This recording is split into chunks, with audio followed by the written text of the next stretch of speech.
బాధపడుతున్నారు. తల్లిదండ్రికి చెప్పుకోలేకపోతున్నారు పిల్లలు. పూర్తిగా పిల్లలు మానసికంగా ఇదైపోతున్నారు. పిల్లలు తల్లిదండ్రికి చెప్పుకోలేక, తల్లిదండ్రికి చెప్తే మా చదువు ఎక్కడ ఆగిపోతుందో, మాకు టీచర్లు ఎక్కడ బాధ పెడతారో అనేది దాంట్లో బాధలో ఉంటున్నారు. పిల్లలు చెప్పుకోలేకపోతున్నారు. అక్కడ చెప్పుకోలేకపోతున్నారు, ఇక్కడ చెప్పుకోలేకపోతున్నారు.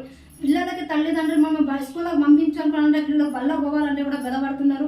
ఇవన్నీ మారాలంటే, టీచర్కి బుద్ధులు రావాలంటే, టీచర్లు ఒక గురువు కాదు ఒక దైవం అనుకుని మనం పిల్లలకు పంపిస్తున్నాం. కాబట్టి మీరు రేవంత్ రెడ్డి గారు దయచేసి మిమ్మల్ని కోరుకునేది ఒకటే, మీరు ఇదొక్కటి దేవాలయం అనుకున్న మన